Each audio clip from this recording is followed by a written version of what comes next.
Salam geotermal. Halo, selamat datang kembali di kuliah Teknik Geotermal dengan kode TM4219. Perkenalkan, saya Heru Biran Pratama dan dosen pengampu utama adalah Ibu Neni Saptaji. Pada pertemuan ini kami akan membahas mengenai materi sifat batuan geotermal. Reservoir geotermal umumnya ditemukan pada batuan rekah alami, di mana batuannya terdiri dari rekahan-rekahan dan rongga-rongga atau pori-pori. Sebagian besar reservoir geotermal terdapat di batuan vulkanik dengan aliran utama melalui rekahan.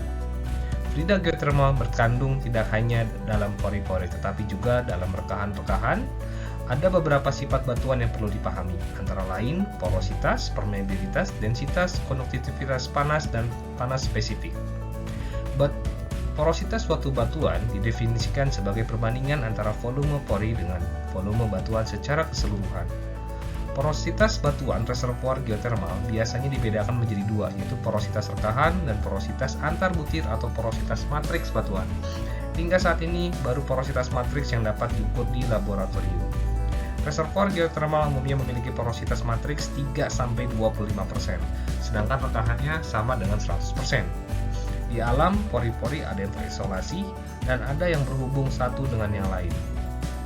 Apabila volume pori-pori hanya volume yang saling berhubungan, maka porositasnya disebut porositas efektif. Porositas dari volume pori yang terisolasi dan yang berhubungan dengan satu dengan yang lain disebut porositas total. Porositas efektif yang berkontribusi terhadap aliran fluida. Porositas batuan sangat heterogen, tidak sama ke segala arah atau kita kenal sebagai anisotropi. Permeabilitas batuan merupakan ukuran kemampuan batuan untuk mengalirkan fluida, yang kita kenal sebagai simbol K. Suatu permeabilitas merupakan parameter yang penting untuk menentukan kecepatan aliran fluida di dalam batuan berpori dan batuan rekah alami. Semakin besar permeabilitas batuan, maka semakin besar laju alur fluida yang melaluinya. Demikian juga sebaliknya. Permeabilitas yang biasa dinyatakan dalam satuan milidarsi atau MD. Di bidang geotermal seringkali dinyatakan dalam meter kuadrat, di mana satu darsi besarnya sama dengan 10⁻12 meter kuadrat.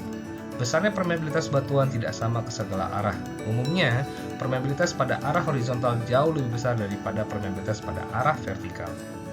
Batuan reservoir geotermal umumnya mempunyai permeabilitas matriks batuan yang sangat kecil, yakni reservoir mempunyai permeabilitas 1 hingga 100 milidarsi dan transmisivitas hasil kali permeabilitas dengan ketebalan. Atau antara lain besarnya adalah 1 sampai dengan 100 darsi meter. Densitas suatu batuan adalah perbandingan antara berat batuan dengan volume dari batuan tersebut. Semakin tinggi densitas, semakin besar volumenya. Nilai densitas batuan minimum 2450 kg per meter kubik dan hingga maksimumnya sekitar 2600 kg per meter pangkat 3 atau kubik. Dan nilai rata-rata 2540 kg per meter kubik. Konduktivitas panas suatu batuan atau K merupakan permeabilitas yang menyatakan besarnya kemampuan batuan tersebut untuk menghantarkan panas dengan cara konduksi apabila batuan tersebut ada perbedaan temperatur atau gradien temperatur. Konduktivitas panas suatu batuan tidak hanya ditentukan oleh jenis batuan atau mineral-mineral penyusunnya, tetapi juga ditentukan oleh struktur kristal yang membentuk batuan tersebut. Mungkin ini pula lah yang menyebabkan harga konduktivitas berlainan ke segala arah. Hal ini menyebabkan panas merambat dengan laju yang berbeda ke arah yang berlainan. Keanekaragaman sifat konduktivitas panas batuan diperkirakan tidak hanya karena susunan ion dari suatu struktur kristal, tetapi juga orientasi dari masing-masing butiran mineral.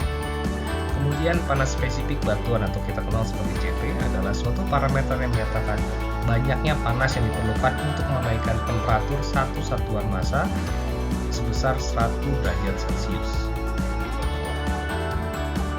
Berikut ini merupakan sifat batuan reservoir di beberapa lapangan geotermal. Terlihat bahwa temperatur reservoir yang tertera pada tabel ini memiliki range yang sangat tinggi dan temperaturnya juga relatif tinggi dengan permeabilitas yang berkisar antara 1 hingga 150. Berikut pula nilai konduktivitas dan nilai transmisivitas terlihat dari berbagai lapangan di dunia. Di dalam reservoir fluida dua fasa umumnya diasumsikan tidak bercampur tetapi terpisah masing-masing fasanya.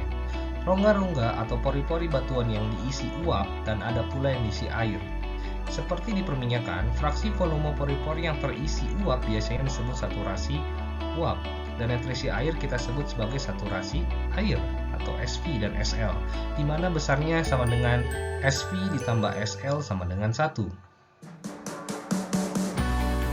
Sekian pembahasan materi singkat kali ini, kami ucapkan terima kasih dan sampai jumpa di materi-materi berikutnya. Saya Heru Beren Pratama, salam geotermal.